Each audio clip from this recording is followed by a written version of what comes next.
Here are the top 10 stories on TV Platinum. Operatives of the Nigerian Police Force have arrested 12 suspected armed robbers linked to the death of Sommie Madwago, a news anchor and producer with the Arise television. The suspects were said to have confessed to their roles in the deadly robbery incident that occurred on September 29th at Unique Apartments in the Katankpe area of Abuja. About 15 armed men reportedly stormed the 16-flat building, killing Sommie, fondly called Sommie, and the building security guard. The police says investigation is ongoing to apprehend other members of the gang still at large. The House of Representatives have dismissed claims of genocide and religious persecution against Christians in Nigeria, describing as a misleading narrative.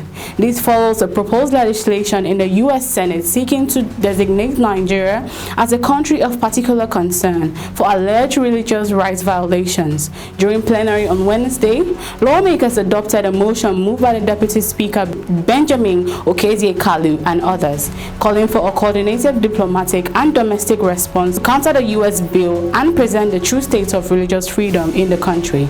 Former national chairman of the APC, Dr. Abdullahi Ganduje, is facing a fresh corruption probe by the Kano State Public Complaints and Anti-Corruption Commission. The investigation centers on alleged diversion of 4 billion naira in a state equity meant for the Dala Inland Dry Port project. Reports by Daily Trust indicate that the funds were approved during Ganduje's tenure as governor for infrastructure development on the port site. However, management of the Inland Dry Port has dismissed media reports linking the Ganduje family to the ownership of the company, calling them false and malicious. Former Education Minister Dr. Obiageli Ezekwesili has urged the Nigerian Senate to restore all rights and privileges of Senator Natasha Akpoti-Uduaghan of Kogi Central, describing her suspension as unjust and discriminatory. In a post on X, Ezekwesili praised Akpoti-Uduaghan for her resilience, saying her return after 6 months should inspire institutional reforms in the Senate. She called the Senate leadership to end what she termed as silent punishment and ensure the lawmaker is fully reinstated to her committees and entitlements. Lagos ADC governorship candidate Gbadebo Rhodes Viva has petitioned the Lagos State Police Command over alleged intimidation and death threats from the chairman of National Union of Road Transport Workers, Mustafa Adekunle, popularly known as Shego. The petition, dated October 8th and signed by the human rights lawyer Inibehe Effiong, accuses Adekunle of issuing violent threats against political opponents in a viral video. According to the petition, the video showed Adekunle warning Lagosians not to support any political candidates opposed to President Bola Tinubu in the 2027 elections.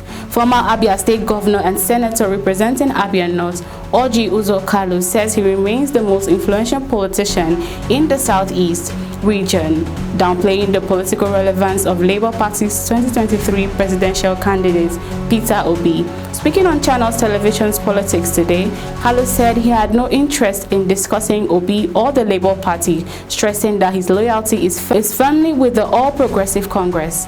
A federal high court in Oshogbo, Osun State, has ordered the arrest and imprisonment of former INEC chairman, Professor Mahmood Yakubu, for disobeying a valid court order. Justice Adefumilola Demi Ajayi ruled out that Yakubu failed to comply with a previous judgment directing the electoral body to release national officers of the Action Alliance Party on its website. The order was issued on September 29, shortly before Yakubu officially stepped down after completing his tenure as INEC boss. The federal government says the recent increase in telecom tariffs has spurred fresh investments worth over $1 billion in Nigeria's broadband and digital infrastructure. Executive Vice Chairman of the Nigerian Communications Commission, Dr. Aminu Maida, disclosed this at a meeting roundtable on the broadband investment in Abuja. According to him, the tariffs review has boosted investor confidence and will expand broadband coverage across the country while strengthening critical information infrastructure. The Academic Staff Union of Universities has criticized the federal government's late appeal for it to shelve its planned warning strike. ASU President Prof.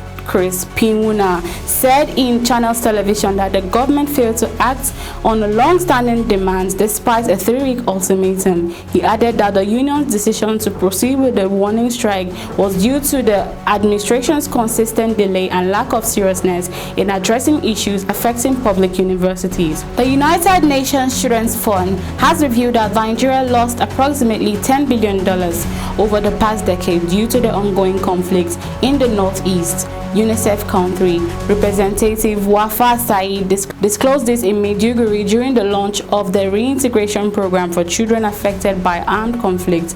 She said the insurgency has not only crippled the region's economy but also deepened poverty, unemployment, and social dislocation among young people and families. And those are the top 10 stories on TV Platinum. My name is Chobaza Michelle. Do well to follow us on all our social media platforms for more updates. Thank you for watching and bye for now.